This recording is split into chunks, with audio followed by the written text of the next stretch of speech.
Tai dar viena tvankiai karšta vasaros naktis El Ports portale, Floridoje, ramioje, palmėmis apsodintoje oazėje, vos už 6 mylių į šiaurę nuo Majamio.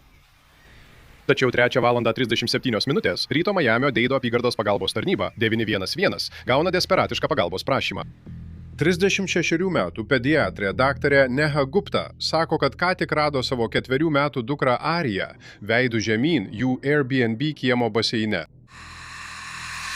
Gerai, pasakykite tiksliai, kas atsitiko. Mes miegojame ir aš išgirdau kažkokį triukšmą. Ji buvo baseine. Bandžiau ją išgelbėti, bet nemoku plaukti. Ji nuskendo baseine. Gerai, ar kas nors gali ją ištraukti? Ne, čia tik mes dvi. Tai yra Airbnb. Gerai, ar yra koks nors, kaip lazda, kaip didelė, kaip biliardo lazda? Kai valai baseiną? Nežinau, leiskite man patikrinti. Pažiūrėk ant sienos arba šone prie baseino. Turi pabandyti ją ištraukti iš vandens. Nematome nieko, labai tamsu. Ar žinote, kiek toli yra greitoji pagalba arba kas nors, kas galėtų ją ištraukti? Ištraukti? Jie jau pakeliui, ponė. Jie pakeliui, bet jūs turite pabandyti jai padėti. Suraskite bet kokį būdą, kaip ją ištraukti. Aš eisiu vidun ir bandysiu ją ištraukti. Gerai, taip, man reikia, kad bandytumėte tam patekti. Pabandykite ją ištraukti. O.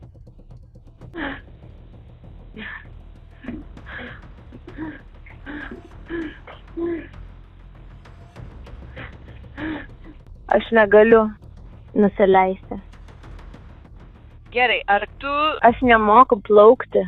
Kol Neha lieka ryšyje, saugumo kameros užfiksuoja atvykstančius policijos ir greitosios pagalbos darbuotojus į įvykio vietą. Aš eisiu atidaryti durų. Gerai, eik atidaryk duris. Greitosios pagalbos darbuotojai ištraukia Ariją iš baseino ir atlieka gaivinimą. Tada į greitosios pagalbos automobilius skubiai nuvežama į netoliese esančią Jacksono memorialinę ligoninę. Dėžė jau per vėlu. Po valandos 4:28 ryto Arija paskelbiama mirusią. Vėliau tą pačią dieną, dalyvaujant jos advokatui, Neha susitinka su policija ir prisimena paskutinės savo dukters valandas. Neha paaiškina, kad gyvena Oklahoma Cityje, kur ji ir jos buvęs vyras, taip pat gydytojas, dalijosi Arijos globa. Prieš 2 dienas, birželio 25-ąją, ji su Arija atskrido iš Oklahomos į Miami, kad praleistų laiko kartu kaip mama ir dukra. Tai bus ilga kelionė. Vakar ryte Neha sako, kad jie su Arija praleido dieną paplūdimyje, ilsėjosi ir plaukiojo vandens motociklais.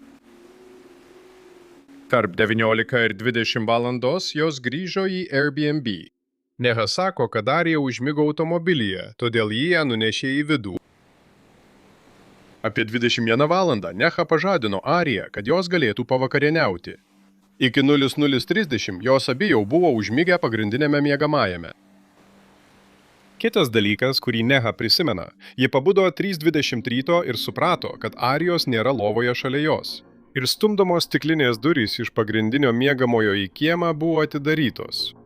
Neha išėjo į lauką ir savo siaubui pamatė Ariją baseine.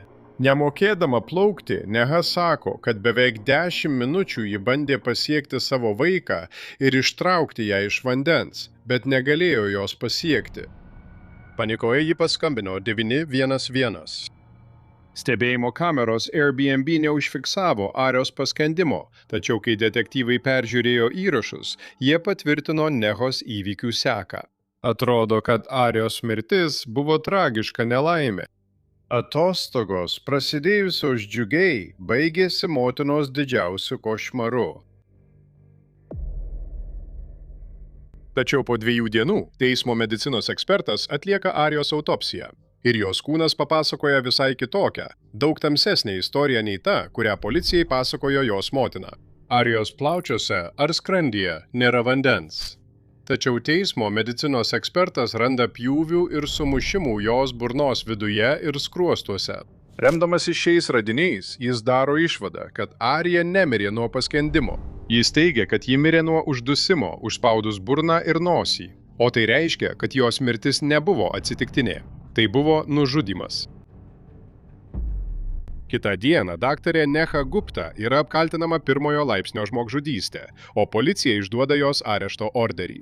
Kai detektyvai sužino, kad ji jau išskrido atgal į Oklahomą, jie paprašo pagalbos iš Oklahoma City policijos ir JAV maršalų. Kol jiems pavesta surasti ir suimti Nehą, Floridos detektyvai ieško motyvo, kuris galėtų paaiškinti, kas galėjo paskatinti ją nužudyti savo dukrą. Teismo dokumentai atskleidžia, kad nuo jų skyrybų 2024 metais Neha ir jos buvęs vyras buvo įsivėlę į nuolatinį kovą dėl vaiko globos, kupina priešiškumo ir kaltinimų. 2025 metų balandį Nehos buvęs vyras pateikė prašymą ir paprašė, kad ji būtų psichologiškai įvertinta. Prašyme jis apkaltino Nehą, cituoju, nepagrįstomis pozicijomis vaiko klausimais, neįprastais nuotaikų svyravimais ir nepastoviu elgesiu, keliančiu susirūpinimą dėl nepilnamečio vaiko saugumo. Ta patį mėnesį detektyvai sužinojo, kad globos bylai paskirta tėvystės koordinatorė pranešė apie savo susirūpinimą dėl Nehos gebėjimų kartu auginti vaiką. Pagal teismo dokumentus, tėvystės koordinatorė nurodė, kad Neha nuolat konfliktavo su savo buvusiu vyru dėl Arios tvarkaraščio ir popamokinės veiklos. Tėvystės koordinatorė taip pat nurodė, kad Arijos darželio direktorė susisiekė su ja, norėdama išreikšti susirūpinimą dėl Nehos elgesio, sakydama, kad ji, cituoju, kelia chaosą mokykloje. Detektyvai taip pat išsiaiškino, kad praėjusį mėnesį Neha buvo atleista iš savo pareigų Oklahomos universiteto sveikatos miestelyje dėl neatskleistų priežasčių. Policija pradeda įtarti, kad Neha galėjo nužudyti savo dukrą iš pagiežos buvusiam vyrui. Kitą dieną Oklahoma City policija ir JAV maršalai apsupa Nehos namus.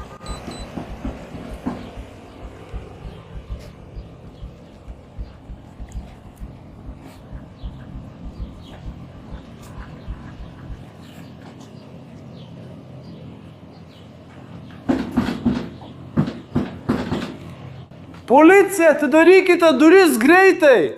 Aš vis dar tuo tikiu. Atidarykite duris! Kai Neha neatsako, valdžios atstovai priverstinai įeina į namus. Kas? Ričias.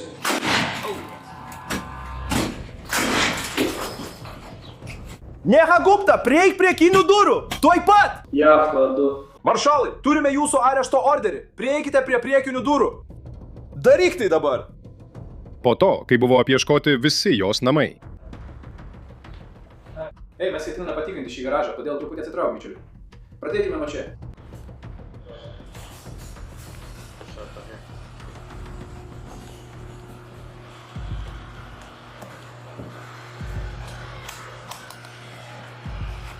Jie randa Nehą, besislepiančią pagalbinėme kambaryje. Apsup. Kontaktas! Ant žemės! Dėk čia. Ji suimama ir išduodama atgal į Floridą, kuriai pateikiami kaltinimai 1 laipsnio žmogžudystė. Gerai. Atsistok. Ar išvalysi likusią dalį ir iškart išeisi? Dar ne. Nebuvo patikrinta. Gerai, arba turėsime ją išvesti. Nori jai padėti?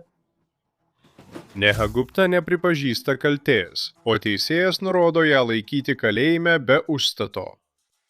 Byla greitai sulaukia nacionalinės žiniasklaidos dėmesio. Ar girdėjote apie tai? Oklahomos pediatrė kaltinama tuo, kad kaip įtariama nužudė savo 4 metų dukrą, surežisavusi jos paskendimą. Tyrėjai teigia, kad daktarė Neha Gupta ir jos dukra praėjusį mėnesį lankėsi Majamyje, Floridoje, kai kaip įtariama įvyko šis paskendimas. Gupta policijai sakė, kad jos dukra naktį išėjo iš jų buto, atsidūrė baseine ir ji teigė policijai, kad bandė ją išgelbėti, kai rado, bet nepavyko. Didžiausias įspėjamasis ženklas man visame tame buvo tai, kad ši mama teigia laukusi 10 minučių, kol paskambino pagalbos tarnyboms, nes nemokėjo plaukti ir negalėjo suprasti, kaip ištraukti dukrą. Galbūt tai galėtų pasielgti žmogus turintis kognityvinių sutrikimų, bet ši moteris studijavo mediciną, ji yra gydytoja. Ir jūs norite pasakyti, kad per 10 minučių nesugalvojate paskambinti 112, kai tik pamatėte savo vaiką vandenyje? Tai buvo pirmasis įspėjamasis signalas man. Yra žmonių, kurie pasakytų, man nesvarbu, ar tu nemoki plaukti, jei tavo dukra baseine, tu šoki į vandenį, nesvarbu, kas be nutiktų. Tai labai rimtas įspėjamasis signalas. Ir manau, kad tu labai taikliai pataikiai į 10. Ji žino, Ji žino, kokie pavojai kyla, kai mažas vaikas būna vandenyje tiek laiko. 2022 metais duotas Nehos interviu taip pat vėl pasirodo YouTube. Interviu metu Neha prašoma atskleisti įdomų faktą apie save. Dabar atrodo, kad jos atsakymas gali ją persekioti. Aš mėgstu ekstremalų sportą, manau, kad nedaug kas apie tai žino. Mėgstu nardymą su akvalangu, paviršinį nardymą ir šuolius parašiutu. Esu visą tai išbandžiusi. Ir tai buvo labai smagu. Nuo pat šios bylos pradžios, pradedant nuo jos skambučio 911, Aš bandžiau ją išgelbėti, bet nemoku plaukti. per savo pokalbį su policija Neha nuolat tvirtino, kad nemoka plaukti. Kai kuriems žiūrovams šis interviu yra dar vienas argumentas prieš jos pačios deklaruojamą nekaltumą. Juk kaip moteris, kuri nemoka plaukti, gali nardyti su akvalangu ir užsiimti paviršiniu nardymu. Kitą mėnesį, kai tyrėjai vis dar nenori atskleisti ar turi kitų įrodymų, rodančių jos galimą kaltę, prokurorai paskelbė, kad kaltinimai Nehai Guptai buvo sumažinti iš 1 laipsnio žmogžudystės į 2 laipsnio žmogžudystę ir sunkų kūno sužalojimą. 2026 metai, birželio mėnesį, Neha Gupta vis dar lieka. Ji vis dar yra kalėjime ir laukia teismo. Nehos advokatas ir toliau tvirtina jos nekaltumą, sakydamas, cituoju, nuo pat pirmos dienos mūsų pozicija buvo tokia, kad daktarė Gupta tyčia nesužeidė savo vaiko, kad jos vaikas tragiškai išėjo pro užrakintas duris ir netyčia įkrito į baseiną. Nesvarbu, ar tai buvo nelaimingas atsitikimas ar tyčinis veiksmas, viena aišku, Arijos mirtis buvo siaubinga tragedija. Ar jos pačios motina prisidėjo prie to, spręs prisiekusieji.